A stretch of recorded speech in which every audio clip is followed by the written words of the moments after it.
Hello, and welcome to the Community IT Innovators Technology Topics Podcast, where we discuss nonprofit technology, cybersecurity, tech project implementation, strategic planning, and nonprofit IT careers. Find us at communityit.com. Welcome to the Community IT Innovators Podcast. My name is Carolyn Woodard, and I'm very happy today to be moderating a continuation of our conversation with my friends Nura Aboki from Community IT and Jeff Gibson from Build Consulting. So I'll let each of them introduce themselves, and then we're going to talk a little bit more about IT policies that you might need for your nonprofit and how to roll them out and the barriers that you might need to overcome to be able to implement those new policies. So Nura, would you like to introduce yourself?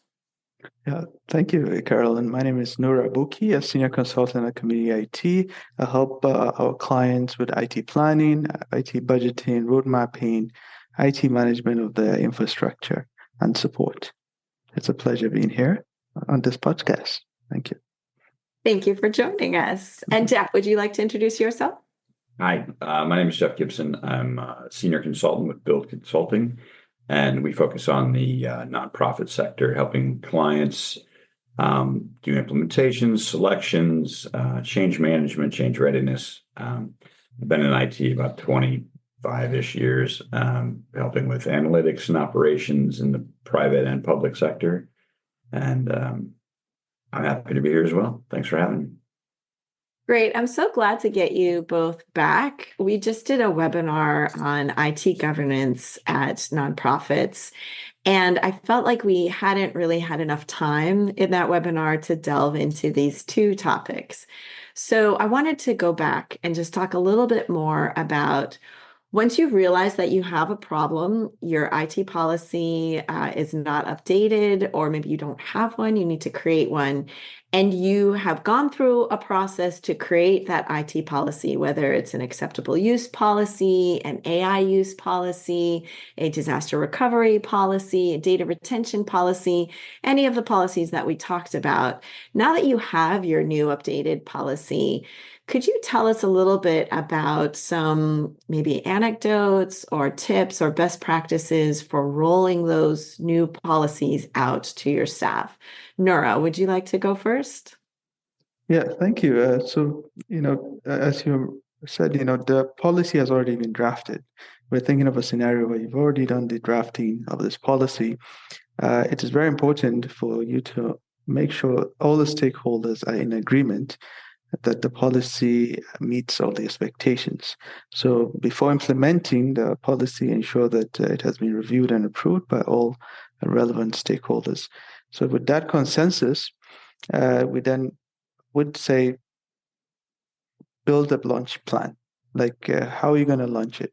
You should be intentional about this policy because you want it to be successful. So building that launch plan will help you develop and outlining the roles and and a timetable for the kind of launching the policy itself and all the parties that will be involved. Then the communication plan is also important here because the policy needs to be effectively communicated.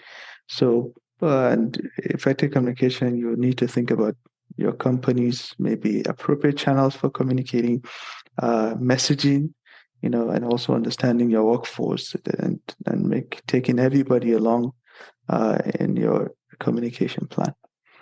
And there are also aspects of this rollouts that you want to consider. Things like you want to lead by example. So you want to set a positive example for your employees by demonstrating compliance with the organization's IT best practices. If they see that you are also following the policy, then that is definitely something that will resonate across your workforce. The one other thing that I want to mention here is you want to engage the interdepartments that you have. So all the departments that you have, operations, IT, all of them need to be kind of brought into the fold. But operations and IT seem to be kind of working together. Either it's IT is part of operations, or if you're large enough, you may have IT separated. But there needs to be some collaboration between IT and operations, and then the other departments that you have at your organization to have a successful rollout. I will add that you want to also provide active help. So you should offer assistance, hands-on assistance to employees who may not be familiar with the complex systems that you may have, or even your IT systems, and I want to demonstrate how to implement the policies to them. That way, they are conversant and they understand it clearly, and they understand the repercussions for maybe violating such a IT policy. Thank you so much. That all sounds like great advice, but maybe not like it's easy to say, but with a lot of things in IT consulting, it's if it were easy to do, we wouldn't have as many consultants. So Jeff, I want to turn it over to you and maybe ask a little bit more probing question. In your experience, you have a team that has put together this policy. Is that team also usually best suited to roll it out, to create this rollout plan? Are there other people that you need to bring in at that point when you're going to be implementing, training people on a new policy or a revised policy? I would think so.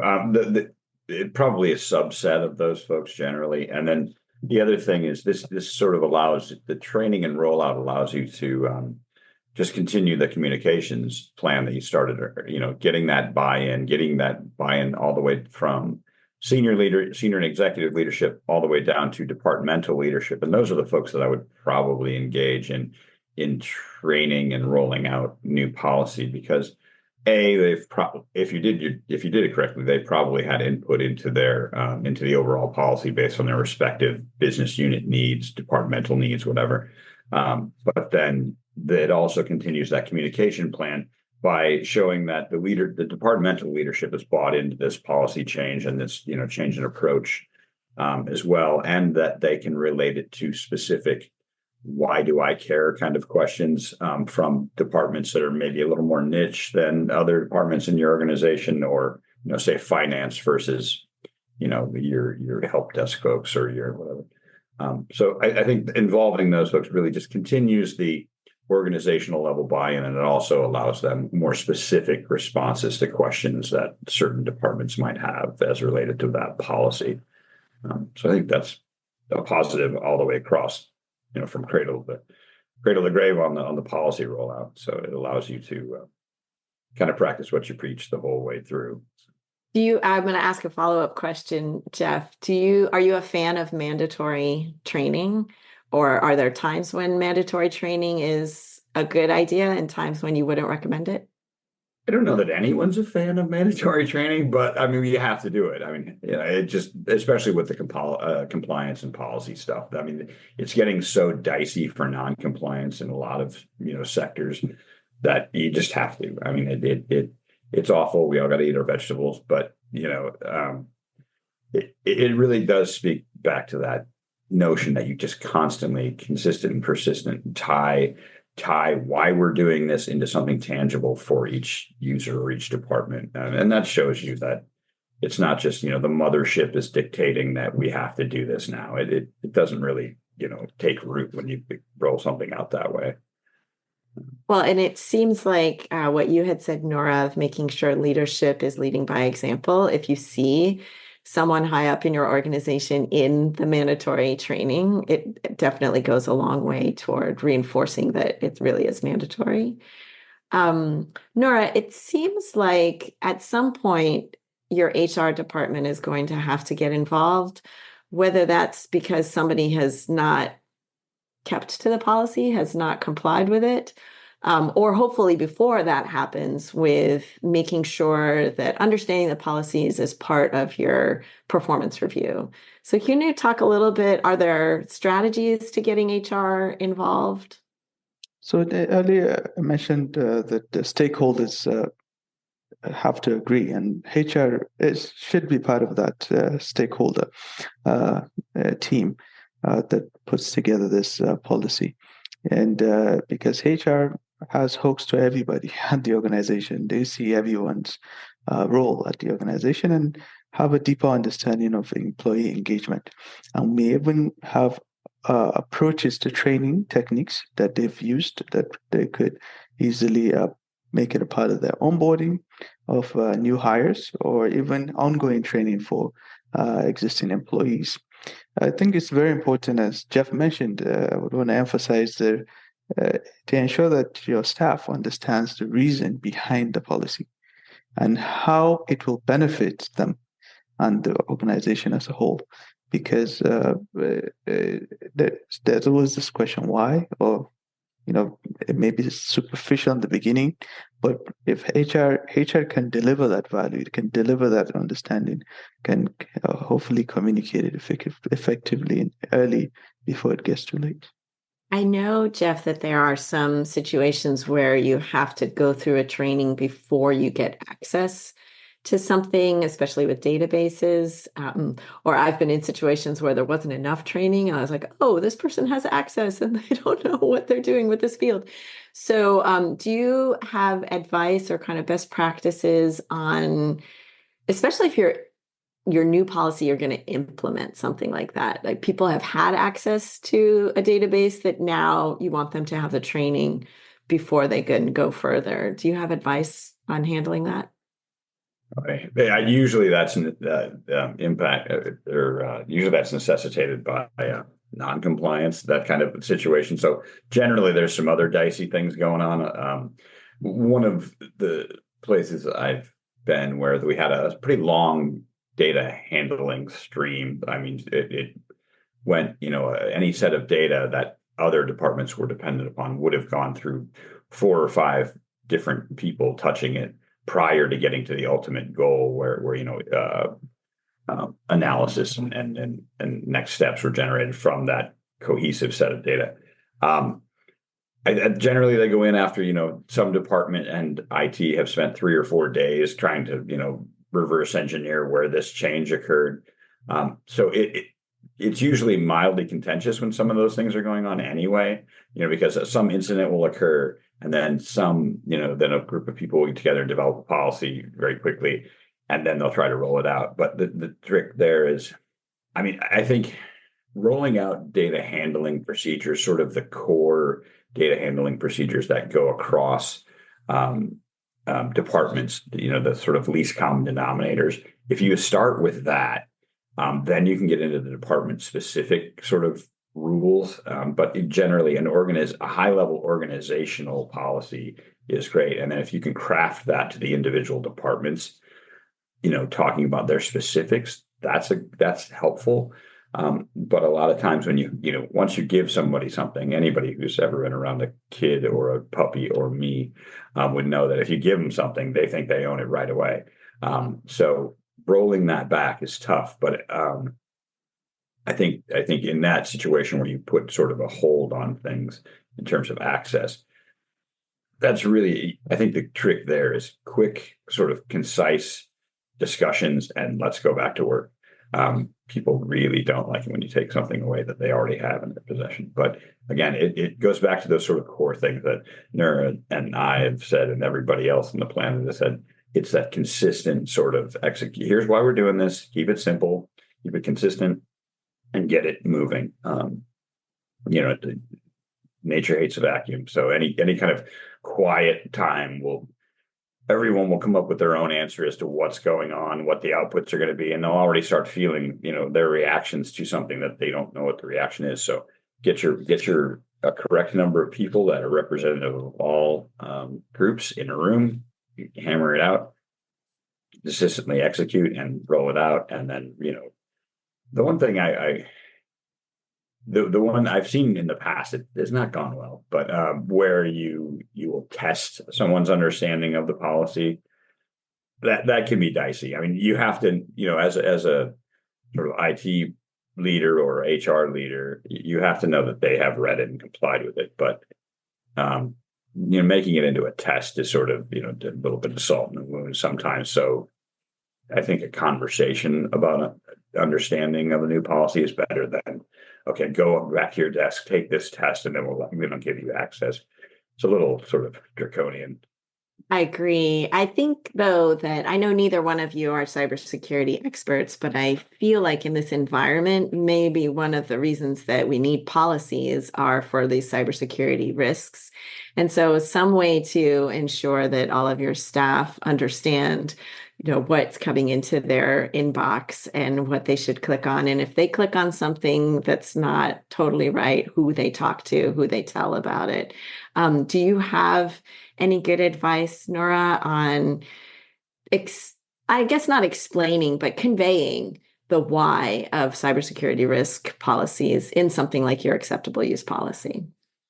In the nonprofit sector, some organizations have had some, I would say, security incidents that have happened that they may not have expected, but it had led to reputation loss, financial loss. So I think educating staff about common security incidents would be important because those are maybe incidents that they could relate with because it's happening across their industry. So it is important as IT professionals or even the business leaders to be conversant of those security incidents.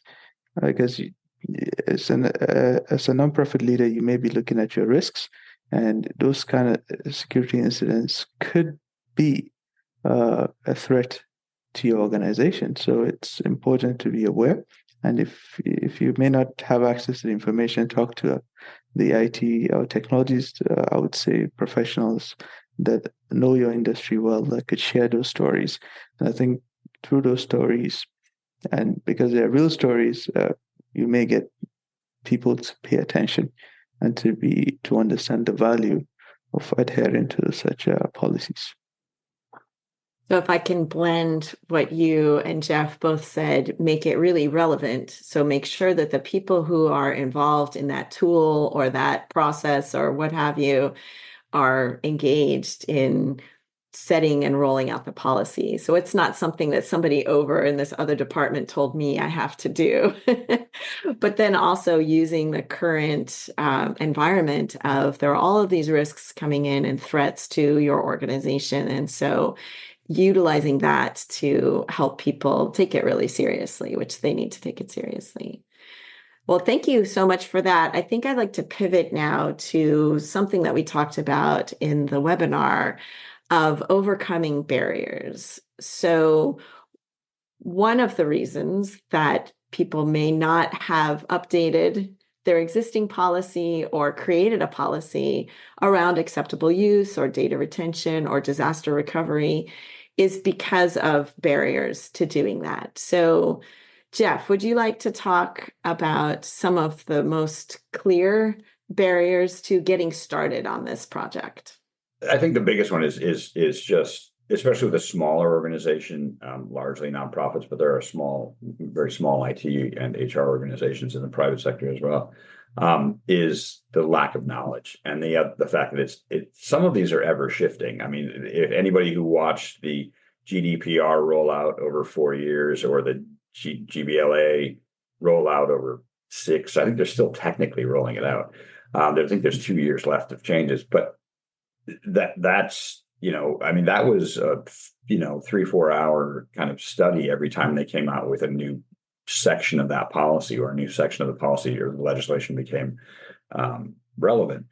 Can I just jump in and have you say what those acronyms I'm sorry. are, where they apply, right? GDPR is the European one? Yeah, it's the European right to be forgotten, essentially, or data privacy. Anybody who resides within the European Union, if they're from there or they just moved there, if they have a European address, they have the right to request your organization to forget about them and or anonymize your data to the point where they're unrecognizable, and then validate that within 72 hours. That could be a bit of a stretch, especially from an educational perspective as well as a logistics perspective, because it's 72 contiguous hours. It's not 72 work hours. The other one is the Graham-Bailey-Leach or Graham-Leach-Bailey. I always juxtapose those. Again, it's just it's a fiduciary and sort of control set of legislation for organizations dealing with in the nonprofit sector, in private sector, depending on what their area of business is, it impacts cybersecurity, cyber insurance. Your audits frequently bring those up. So those types of things that are mandated, they change a lot. I mean, even the forms you use change a lot, and the government's not big on sending you the updated forms. So I've done audits with a 3-year-old form before, and the government will have rolled it out 6 weeks before you started your thing, but didn't necessarily feel compelled to tell anyone. So I mean, the barrier is the lack of information, and then sort of, obviously lack of information, lack of time, which is our constant, Achilles heel. And then the sort of buy-in from leadership. It's always go do everything you're supposed to do, but I'm not going to make a lot of extra time for it. So it's that conversation with leadership, the buy-in with leadership to say, look, this is a thing we have to do. This, and explaining to leadership what the ramifications are of not doing it: higher cyber insurance costs, potential breaches in information, constituent information, financial impact to the organization, cost of doing business increases. There's a litany of pebble in a pond kind of effects that could happen, and we've said that for. I mean, I've been around for a long time, longer than I would like, but from the last 25 years, we've been saying, oh, we got to get to these policies. We got to get to 20 different organizations. We have to get to these. Now they're becoming forced, whether it's by fines or government control or insurance costs or security concerns or whatever the case may be. But a lot of sort of forcing mechanisms have shoved policies to the forefront in a way they've never been, at least in my career.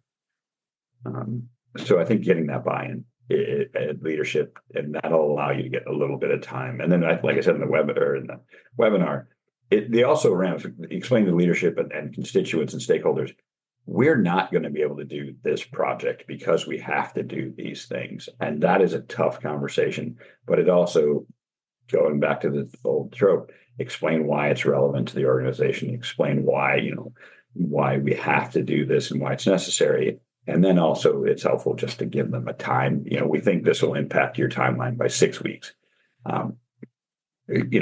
People give you a lot of grace if you give them a time frame. So it's not the IT black box. That is good advice, to give people a time frame. Thank you so much, Jeff, for the kind of regulatory structure of the reason the policies are needed. And maybe more recently, we feel forced that maybe we've been going along without a policy for the last 20 years of our nonprofit, but now we can't get insurance. So we, in fact, have to have this policy. Nora, are there any barriers to knowledge, particularly around IT policy itself? And do you have any advice on overcoming those barriers? Yeah, there are barriers to IT knowledge, like lack of resources in general. So nonprofits operate with limited resources, so which can make it difficult to allocate sufficient time and personnel to develop an IT policy. And the IT policy development requires expertise, understanding your business, and essentially trying to make sure you tie it to your strategic goals. Aligning your IT policies with your strategic goals, this will help you ensure that technology investments directly contribute to your mission. So in order for you to overcome this IT sort of lack of resources barrier, I mean, you want to take a look at really how can you upskill yourself? How do you leverage, what you have, leverage communication or IT to upskill your staff? There are certain new technologies, emerging technologies that can help you quickly get started on maybe developing the first IT policy that you may think of as acceptable use policy, or if you want to update your policy, you may hear AI, but you definitely want to be careful about which AI you use, and you want to really kind of have an understanding of what the risks are in using AI results, generated results. But if you don't have anywhere to go to, this is one way you can curate information. It will pull some samples for you to kind of help you get started. But you need to probably get a professional involved that has seen and has experience. It's not just about the development of the rolling out successfully is also another aspect of it. So which we talked about previously, but certainly I see the lack of resources as a barrier, and also upscaling your staff as one way to overcome that barrier. Another thing I want to mention here is also you want to start small.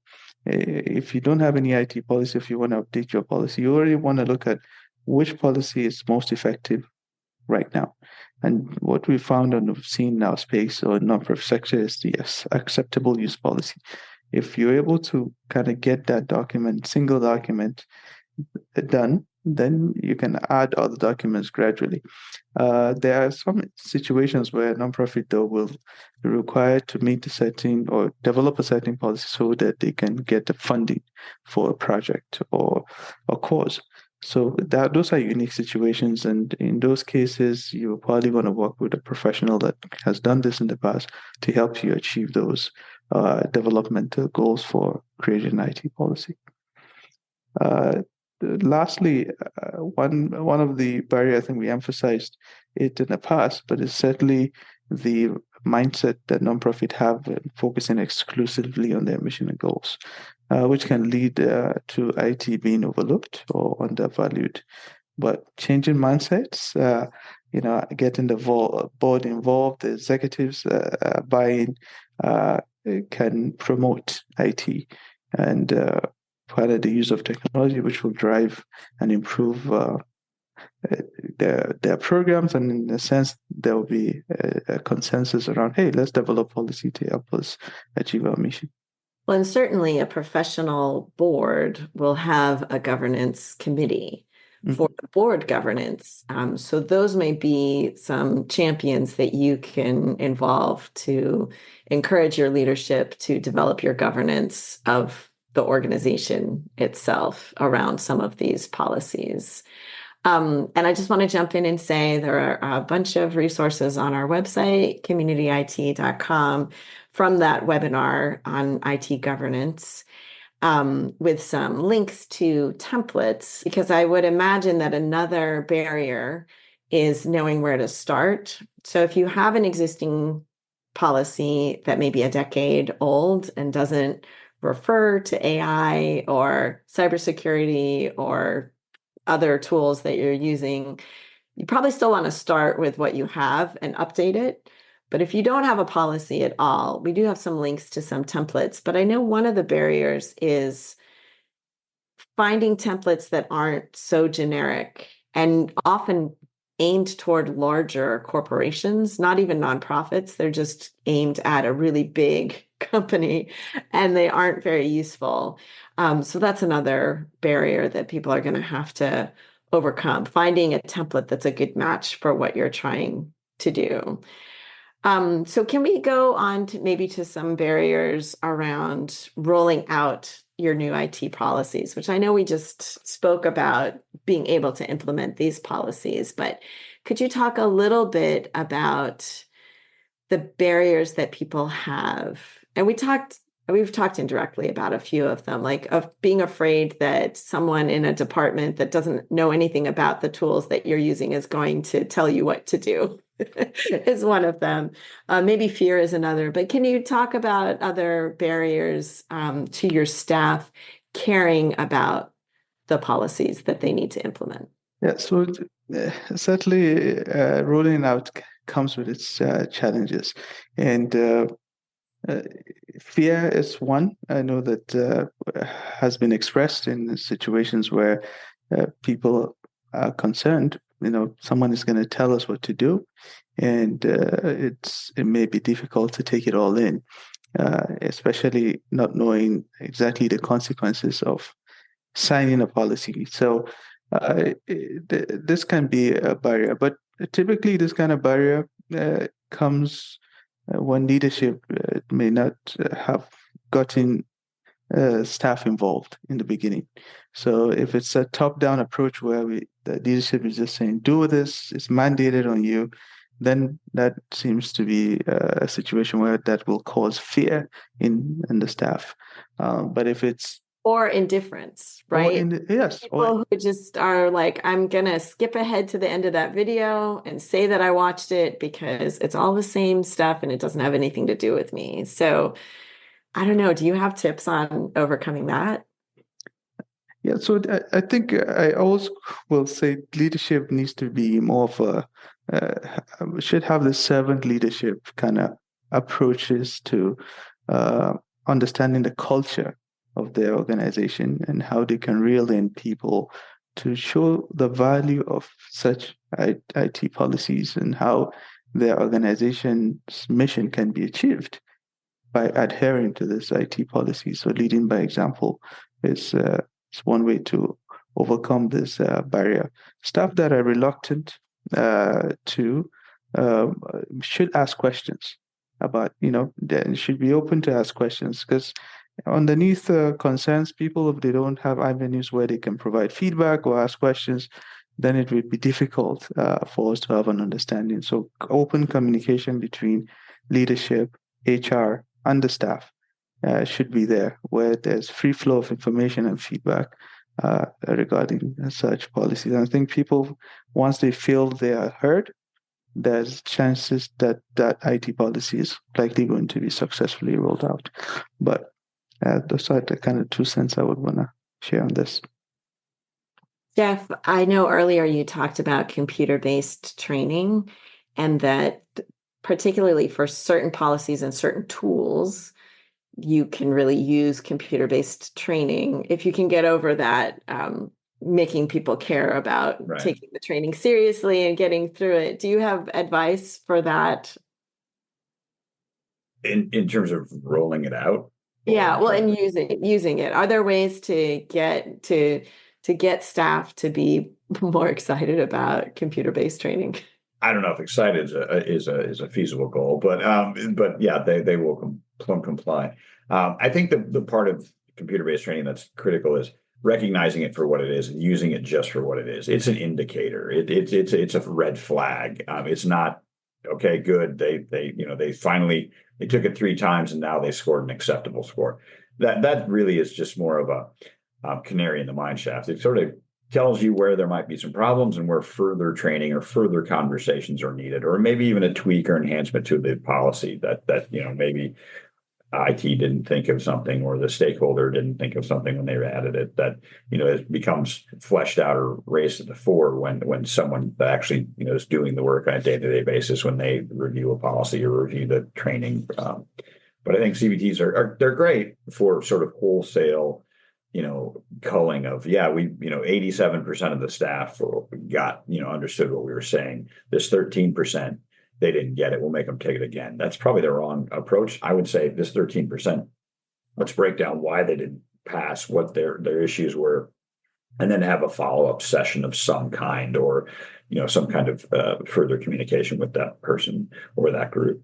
The risk in not everybody can afford CBTs. That's it. It's a plug-in to an HRIS system 9 times out of 10. There's also subscription models, but then I would say don't be afraid to use your resources. I mean, use your insurance company.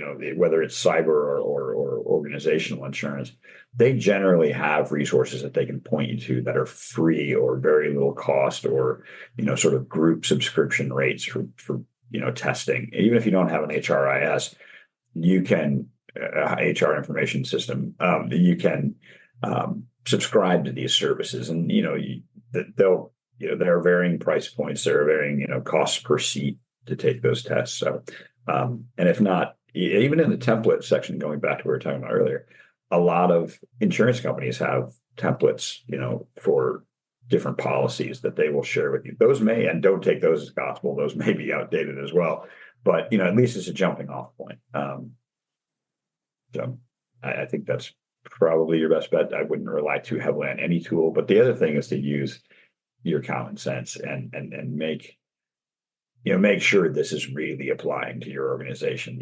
Everybody has that temptation, especially with AI now. It's I know I'm there. Oh, we'll just have AI do it. You have to vet that. You have to, filter through that to make sure, that could be even more catastrophic if something was in there that absolutely shouldn't have been in there, and it was missed. I guess I'll end with a philosophical question for both of you.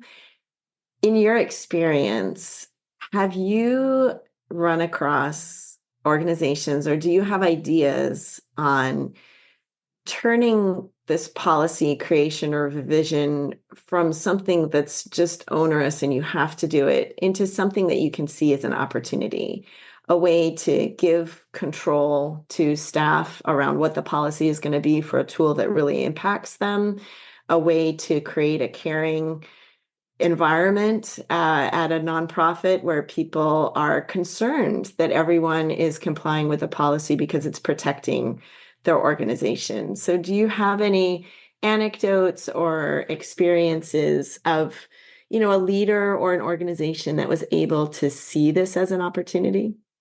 I mean, it's tough. I think the only opportunity I've seen from it is an opportunity to overcome a challenge in so much that this does force your organization, especially on the IT front, to become a little more consultative.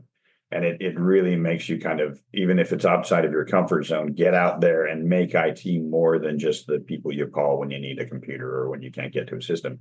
It's an opportunity for especially IT leadership and staff to show that they understand the organization more and how IT fits into that organization, and some of the IT ramifications upon the organization that, maybe those individuals hadn't considered or hadn't had a chance to think about. But it might help further the relationship building between IT and your business units or your divisions. Show the value IT can bring outside of just here's a new PC. Yeah, so I've seen an organization turn this into an opportunity, but they had to, leadership had to realize that IT wasn't on the decision-making table. So they hired someone that they understood the value of technology, but they didn't know how to implement technology at their organization. So they brought in someone with the experience to sit at the executive team to guide the implementation of IT and make it aligned with their strategic goals. So then that person kind of introduced the concepts of IT policies, asking IT governance concerns, and began looking at documentation, reviewing HR policies. It was important, but the right people have to be there, and leadership buy-in must be there in order to say, hey, we have an issue here. We don't have someone or the capacity. Do we bring someone outside, or do we hire from within? Someone that's going to own this effort to drive our IT governance and policies and make sure we are in compliance, and also carry the staff along and project the investments of IT that needs to be done at the organization. Great answer, both of you. Thank you so much for joining me today and exploring a little bit more of this topic around IT policies, what may be holding you back, and some good ideas on implementing and rolling out new or updated policies. So I just want to thank you both, Nora and Jeff, for joining me today, and I really appreciate your time. Oh, thanks for having us back. Thank you. It's a pleasure. Community IT does these free webinars and podcasts for our community, and we love sharing our knowledge and experience. If you have more questions or are having trouble with your IT at your nonprofit, please get in touch with us on our website, www.communityit.com, so we can start a conversation or schedule an assessment. Downloading any of our free resources there will get you signed up for our webinar reminders, and you can attend our next webinar in real time and ask our experts your own questions. If you love podcasts, please subscribe and leave us a rating to help others find this leadership resource for nonprofits.